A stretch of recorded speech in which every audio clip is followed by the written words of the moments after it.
for finding that sweet spot, even with a lot of gain.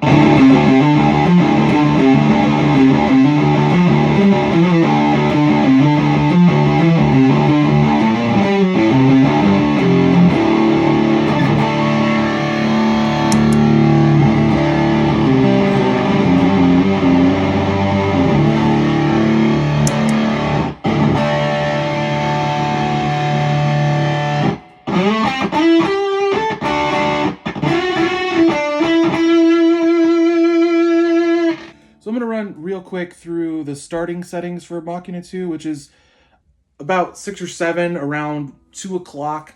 Put all the knobs on the fuzz side, which is all the knobs on the left side. On the right side, you've got the 2 knobs for the boost side, overdrive side.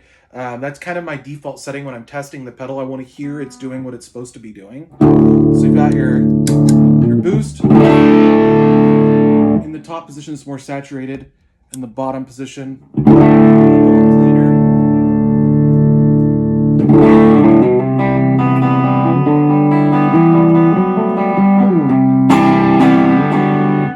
Kind of tubey, cool saturation. So then you've got fuzz side by itself. Now the transistor switch might sound a little bit subtle depending on how the soak control, the master bias at the bottom is set. So that has a different range depending on the transistor because they're really different gain structures. So that's kind of one of the cool quirks of the Machina is you get the benefits of silicon and germanium.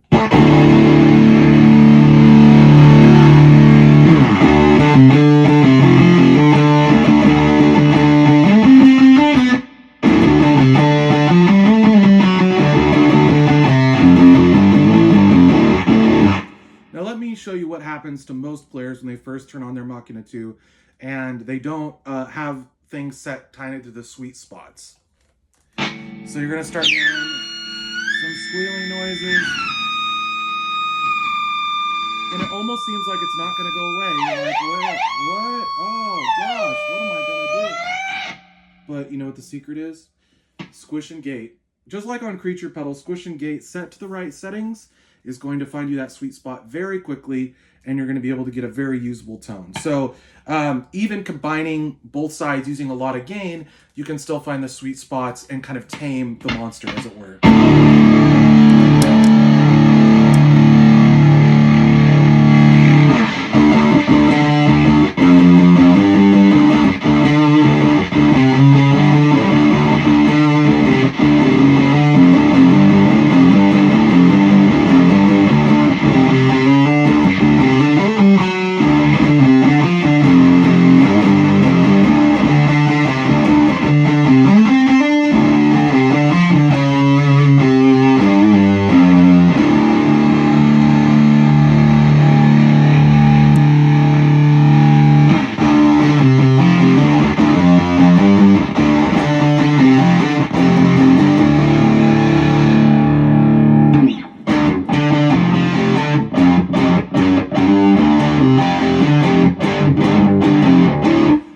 Turning down squish kind of changes the gain flavor a little bit. So that can also get a little noisy depending on where the gate is set. So the gate, especially as you increase the fuzz,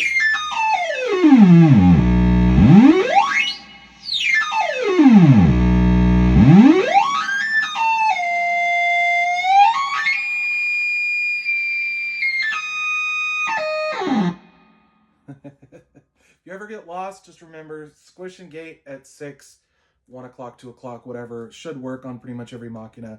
But lower fuzz knob settings are really musical. So with lower fuzz, lower squish, you get some sound.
So then bringing the gate back in, tames it, mellows it back out again. So it's a balancing act between all the controls to kind of find the sweet spots.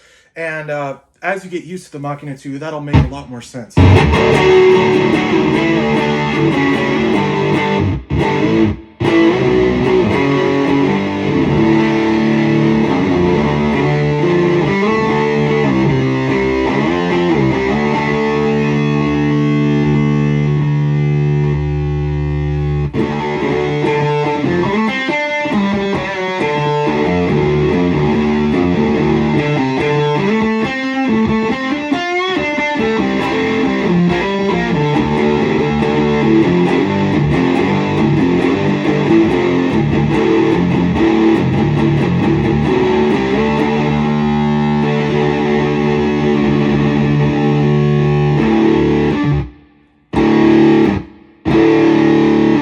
But pretty much you always want to leave gate around 5 or 6 pretty much all the time. It can slightly choke out some single coils, so you'll have to balance to find that sweet spot because you don't want to cut notes off. Soak, similar kind of a thing. There is a sweet spot to it. I've seen people diming like every knob except gate sometimes. They're doing really crazy stuff, which there are notes, but this is generally how I would use it for most conventional use, is you're kind of playing with those different knobs to get different sounds. You can crank the gain up on the overdrive side, and that introduced some interesting subharmonic stuff.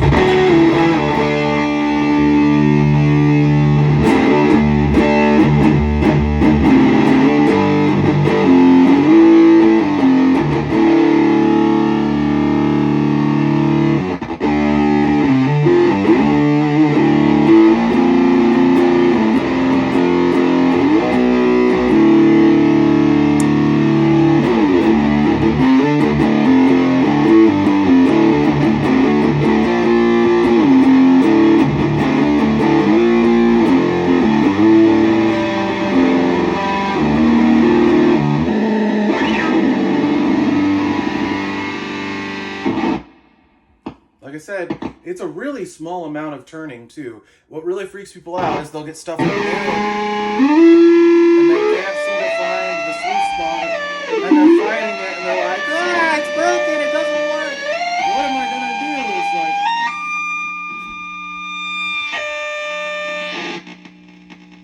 like, you can find the spot. You can find the sweet spot. And sometimes it takes a little bit of turning and a little bit of using your ears. But it's a very musical and usable pedal once you get the hang of